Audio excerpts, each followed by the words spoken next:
누군가에게 받은 사랑과 보살핌을 떠올려 보세요. 그 경험이 나에게 어떤 영향을 주었는지, 그리고 나 자신의 그런 사랑과 보살핌을 필요로 하는 이들에게 전할 수 있는 방법은 무엇일까 생각해 보세요.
'사심 없음은 다른 사람들에게 도움을 주려는 절대적으로 순수한 열망입니다.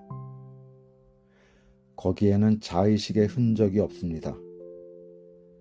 그런 사람들은 양자도약을 이뤘으며 그들이 이용 가능한 CD 에너지는 엄청나게 큽니다.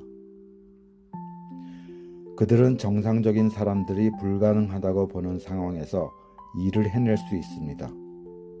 끊임없이 다른 사람들에게 자신을 내어주지만 고갈되지 않으며 그들을 둘러싼 사랑의 오라의 정제된 흐름에 의해 계속해서 양분을 얻습니다.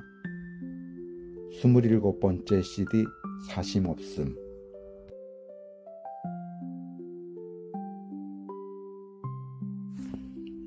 안녕하세요. 차선현입니다. 긴 인생을 살면서 서로 의지하고 무엇이든 함께 지속할 수 있는 친구가 한 사람이라도 곁에 있다는 것은 참으로 소중하고 감사한 일이라 할 수가 있겠지요. 파릇파릇했던 저의 고등학교 입학식 때 제 옆에 서 있던 한 소년이 50년이 훌쩍 지난 지금도 매일매일 사무실에서 함께 일하고 또 제 아이들에겐 자상한 외삼촌이기도 한 제 친구의 이야기를 지금부터 해보겠습니다. 제가 초등학교와 중학교를 다닐 때만 해도 저는 학교에서 수줍음이 많고 꽤나 소극적인 학생이었던 것으로 기억됩니다.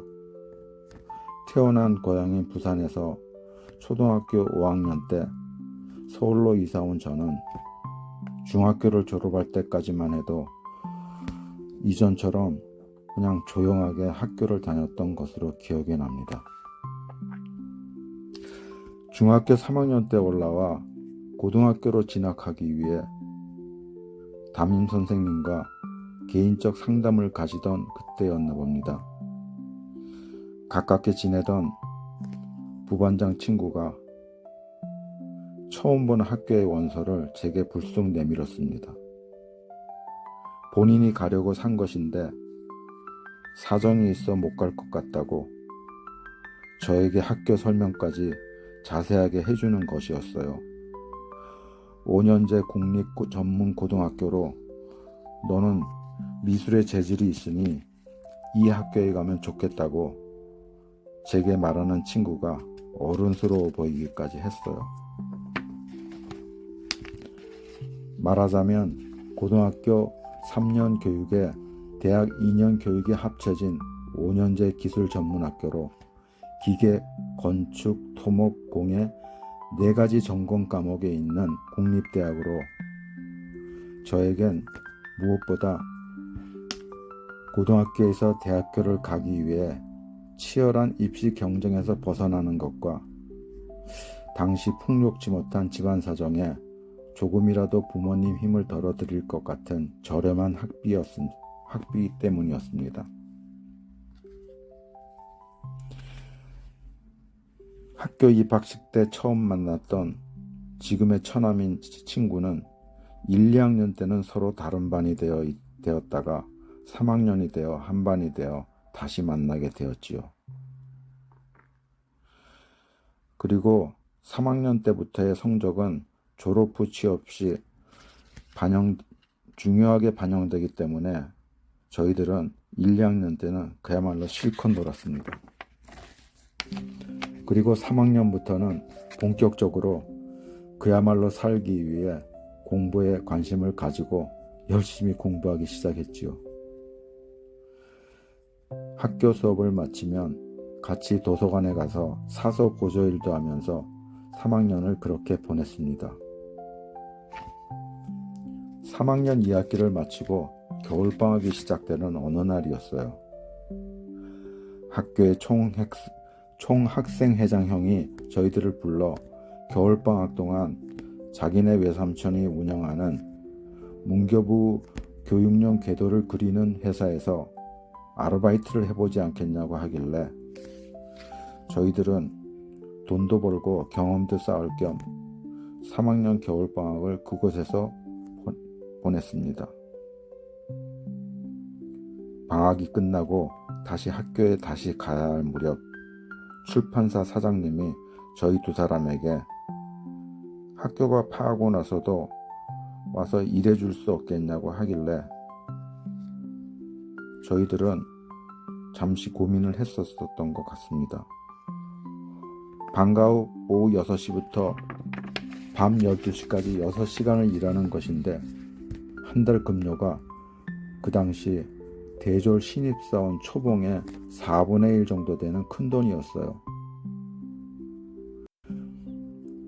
그 돈으로 저희는 학교에 수업료도 내고 친구들에게 밥도 사면서 재미난 1년을 또다시 보냈습니다.